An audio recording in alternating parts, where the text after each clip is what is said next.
হুকুমে হয়। আপনারা নিশ্চয়ই জানেন আমার নাকি করোনা দেখা দিচ্ছে। আমি জানি না এই করোনা কি বিষয়, কি ব্যাপার, তবে যখনই কোনো গভর্নমেন্ট চাপে পড়ে বা কিছু ব্যাপার থাকে তখনই করোনা নাকি মাথা চাড়া দিয়ে আসে সরকারকে বাঁচাবে বলে, এরকম ঠিক একটা ব্যাপার হয়। করোনায় মানুষ কত মরেছে আমি জানি না, তবে আমি এতটুকু জানি মানুষ দৈনন্দিন জীবনে তার রুজি রুটির অধিকার পাচ্ছে না বলে আত্মহত্যা করে, কৃষক থেকে শুরু করে প্রতিটা শ্রেণীর গরিব মানুষ যেভাবে আত্মহত্যা করছে, যেটা করোনা রোগ থেকে অনেক বেশি মানুষ মারা যাচ্ছে। আজকের আমার ভারতবর্ষে কেন্দ্রের অপরাধ সরকারের গাফলতি বলতে পারি, চক্রান্ত বলতে পারি, আমার ভারতবর্ষে প্রতিদিন 100-র উপরে মানুষ মারা যাচ্ছে শুধুমাত্র পাবলিকের হিংসার কারণে। হত্যা হচ্ছে, আইনকে হাতে নিয়ে একদল লোক ভারতীয় ঘরে হত্যা করছে। তো যাক, আপনারা বেশ কিছু মানুষ এসেছেন, এতে আমি অত্যন্ত খুশি যে এই ভিজে আপনারা, কেন আবহাওয়া তো সকাল থেকেই কম বেশি এরকম চলছে, এবং যারা খবরাখবর রাখেন গত দুদিন আগে থেকেই একটা আবহাওয়া উঠেছে, একটা নিম্নচাপ উঠেছে, এটা হবে আনুমানিক তেনারা করছে। আর তেনারাদের আনুমানিকটা ঠিক হওয়াটাও সম্ভব এজন্য হয় কেন তেনাদের ঘরে আল্লাহ জ্ঞান বিবেক বুদ্ধি দিয়েছে, সেই বুদ্ধি দ্বারাই তেনারা আবহাওয়ার ঘোষণা দেয়। তবে আমাকে যেনারা আয়োজক এই এলাকা, তেনারা বলছিলেন যে এইরকম একটা নিম্নচাপ দেখা দিয়েছে, ডেটটাকে একটু ঘুরিয়ে দেবেন নাকি। আমি বড় দুঃখ করে আমি তাকে বললাম, সুখের দিনে অনেক সাথী পাওয়া যায়, দুঃখের দিনে যাদেরকে পাওয়া যাবে তারাই হলো প্রকৃত সাথী। এক গালালিয়েরাও নয়। ইসলাম যতবার বিজয় হয়েছে সংখ্যা গরিষ্ঠতা দেখিয়ে নয়, ইসলাম যতবার বিজয় হয়েছে জালিমদের বিরুদ্ধে অস্ত্রের জোরে, লাঠির জোরে, ম্যান পাওয়ারের, মানি পাওয়ারের জোরে বিজয় হয়নি। ইসলাম যতবার বিজয় হয়েছে একমাত্র একটা পাওয়ারে বিজয় হয়েছে, ওই পাওয়ারটার নাম হলো আল্লাহর উপরে তাওয়াক্কুল আর নবীর প্রেম ও আদব, যাকে বলা হয় ঈমান। নারায়ে তাকবীর, আল্লাহু আকবার। আজকে কেন্দ্রের যে সরকার, সে যে আইন তৈরি করেছে, এখানে বিজয় হওয়ার জন্য ম্যান পাওয়ার দেশে বিজয় হওয়া যাবে না। কেন পুরো দেশের পাওয়ার তার হাতে, এখন মিলিটারি তার হাতে, অস্ত্র পাওয়ার তার হাতে, অর্থনীতি পাওয়ার তার হাতে, এবং যতগুলো অঙ্গরাজ্য আছে কম বেশি বেশিরভাগই তার সাথে আছে। এই কারণের বিরুদ্ধে যদি আমরা বিজয় লাভ করতে পারি, সেই একটা পাওয়ারই বিজয় লাভ করবো, আল্লাহর উপরে ভরসা, নবীর প্রেম ও আদব, যেটাকে বলা হয় ঈমান। ওই ঈমানের দ্বারাই আমরা বিজয় লাভ করব। একজন ইসলামের অনুসারী হিসাবে আমার মনে করে, আমার ইতিহাস জানা আছে, বিগত দিন 1992 সালে ঐতিহাসিক 500 বছর আগেকারের মসজিদ বাবরি মসজিদকে শহীদ করে দিল কম বেশি 200 লক্ষর উপরে সন্ত্রাস বাহিনী মিলে।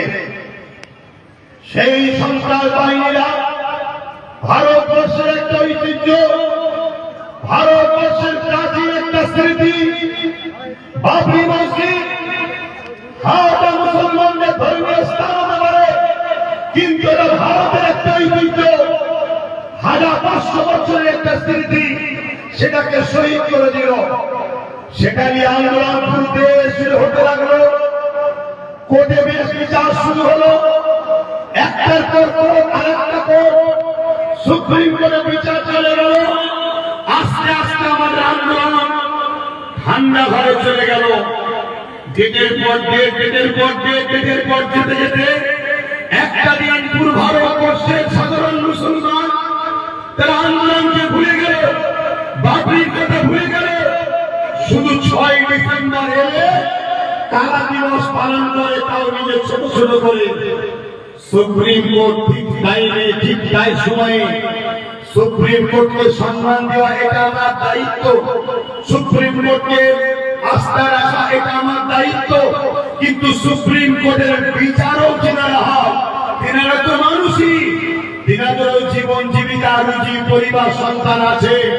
জানি না চাপে পড়ে হোক শখে হোক, একটা দিন যখন পুরো ভারতের সম্প্রীতি প্রেমী মানুষ, ভারতের ঐতিহ্যবাহী মসজিদ প্রেমী মানুষ, মুসলিম সম্প্রদায়ের মানুষ আন্দোলন ভুলে গেল, বাবরি ভুলে গেল, তখন টুক করে আইন পাস করে দিল কি ওখানে রাম মন্দির হবে। কেন? আমরা ঘুমিয়ে পড়েছিলাম। তাই আজকেও যে আন্দোলন পুরো ভারতবর্ষের মুসলিম মাদ্রাসা কবরস্থান ঈদগাহ, এক কথাই বলতে পারি ইসলামের সিম্বল, ইসলামের পেহচান, মুসলমানদের অস্তিত্ব। আমরা এই ভারতবর্ষে হাজার হাজার বছর আছি, তার প্রমাণ দিচ্ছে কেরলের চিরামান মসজিদ 1400 বছর বয়সের মসজিদে। আমরা এই ভারতবর্ষে হাজার হাজার বছর আছি, তার প্রমাণ দিচ্ছে গুজরাটের 13 বছরের মসজিদ, 1300 বছরের মসজিদ। আমরা ভারতবর্ষে হাজার হাজার বছর আছি, তার প্রমাণ দিচ্ছে এই ভারতবর্ষে হাজার হাজার মসজিদ মাদ্রাসা এবং আমাদের ঐতিহাসিক পুরাতন কবরস্থানগুলো।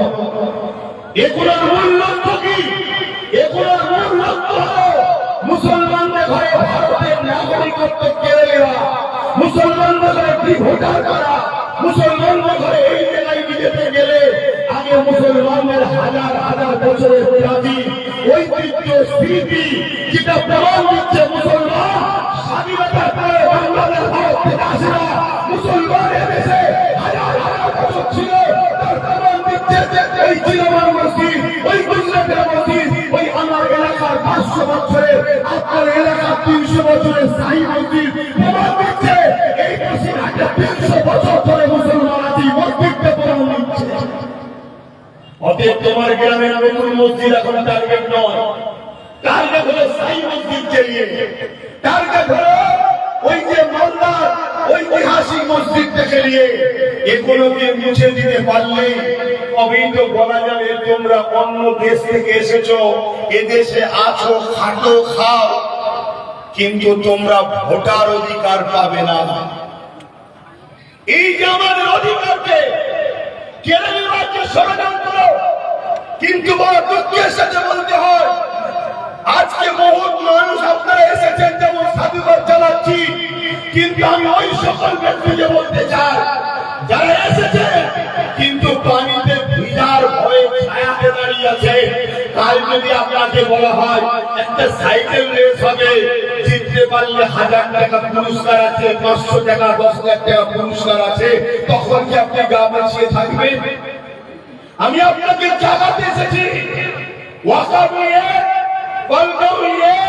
আমার আগে আমরা বক্তব্য দিয়েছে, আমি 10 বছর ধরে আমার কমকে জাগাচ্ছি যে কম জাগো, কম জাগো, ঘুমিয়ে থেকো না, ঘুমিয়ে থেকো না, কেন আমাদের পেছনে বিরাট বড় ষড়যন্ত্র চলছে।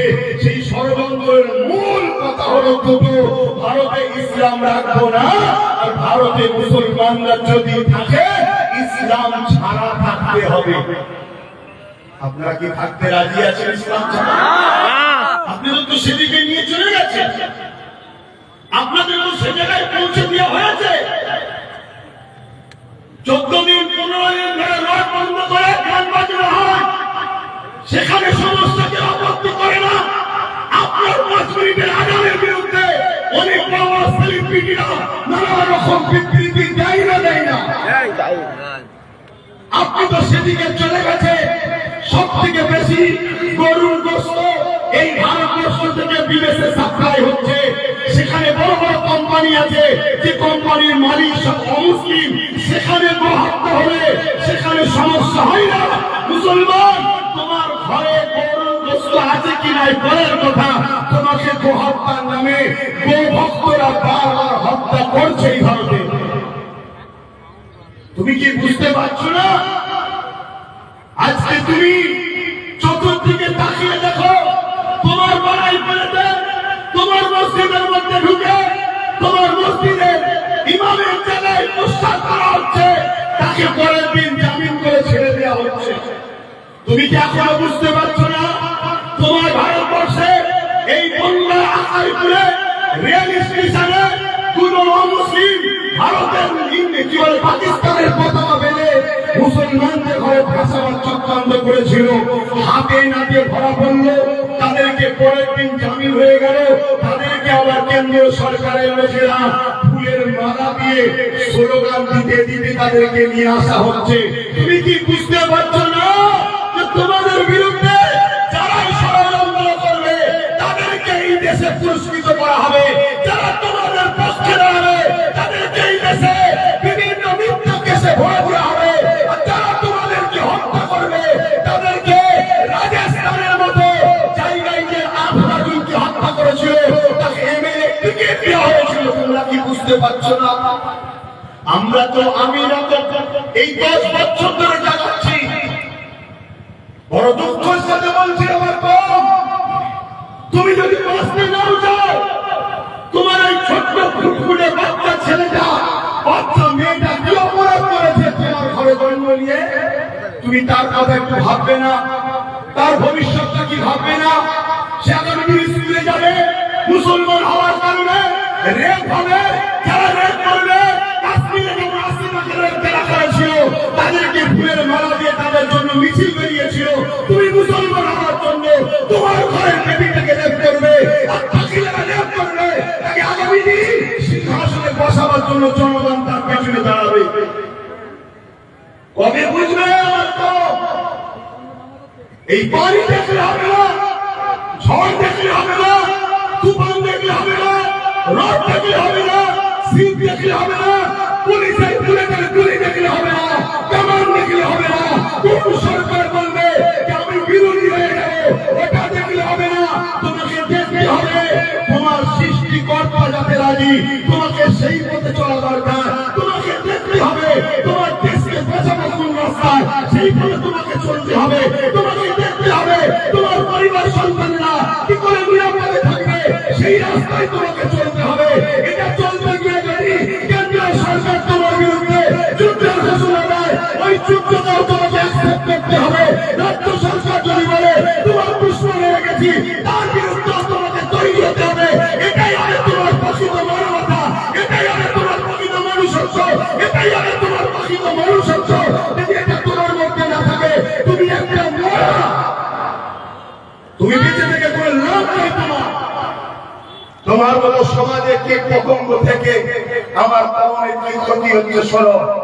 তুমি ইনসাফের রাস্তায় পাওয়া যায় না, তোমাকে তো ইনসানিয়াতের রাস্তায় পাওয়া যায় না, তোমাকে গরিব দুঃখী কৃষক ধনী আদিবাসী হিন্দু মতুয়া শিখ পাঞ্জাবি অসহায়দের রাস্তায় তোমায় পাওয়া যায় না, তোমাকে পাওয়া যায় এদেরকে যারা লোটে সেই শাসককে চাটুকারি করাতে পাওয়া যাচ্ছে। তোমার মতো অসভ্য থাকার থেকে এই সমাজ তোমার থেকে মুক্ত হওয়াটাই ভালো। আজ বড় দুঃখের